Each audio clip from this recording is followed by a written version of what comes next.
Hey guys, we're back in free play playing one of the rarest games in the arcade, the famous Mechtronics Fire Escape.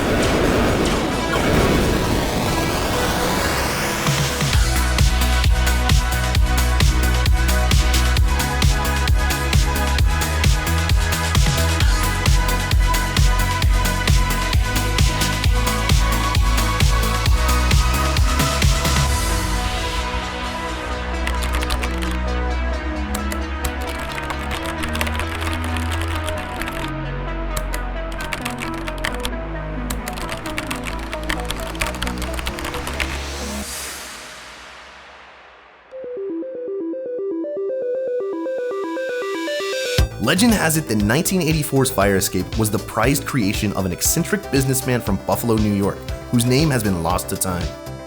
He pitched and sold the concept to massive amusement manufacturer Innovative Concepts and Entertainment, or ICE. Contract in hand, he began production of prototypes in a warehouse that he owned in Buffalo. After demoing the fully manufactured game to ICE, ICE ordered a few hundred units to be manufactured and began showing the game around the country at various trade shows. Fire Escape as a game is awesome. The player launches a ball, which the game would like you to believe is a fireman, and it rolls onto what the game calls its ladder. The player then uses gravity and skill to get the ball to the bottom of the playfield, where the player can launch the ball into a group of vertical target shoots. The player can also bypass much of the ladder and score some serious bonus points by undertaking a risky maneuver and launching the ball into the game's bonus bird's nest. That said, the score mechanics of the game are clunky, multiplying your game score by your time score, resulting in difficult to follow multi-million point scores. So after ICE shopped the game at various trade shows, the game's legend gets a little murkier and stories diverge. Some versions say that the response to the game was so great at these trade shows that ICE increased its order tenfold, but the Buffalo businessman became suspicious and greedy and decided to go at it alone and reap all of the profit for himself.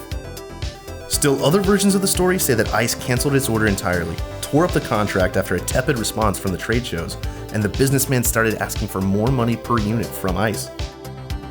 While the truth is probably somewhere in between those stories, we do know that some fire escapes are branded ICE, but most are branded Mechtronics. All play identically to one another, and all were manufactured in Buffalo, New York. By the early 90s, Mechtronics had generally ceased selling the games, but had hundreds of them complete or near complete sitting in its Buffalo warehouse.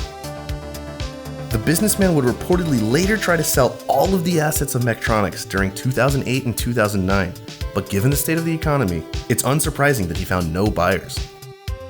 The businessman would pass away in 2011, and the story takes a pretty surprising and sad turn. The businessman's heirs would go on to redevelop the businessman's property holdings, including that warehouse, which was bulldozed with the stock of hundreds of Fire Escape games and untold quantities of parts still inside. And just like that, Fire Escape became a rare and almost impossible to repair game. Of course, you can play a fully working, amazing condition Fire Escape at Free Play Richardson for the small cost of $0.25, which is then donated to the North Texas Food Bank as part of our Quarters for a Cause initiative. If you love vertical amusement games as much as us, check out our other game of the week, Ice Cold Beer.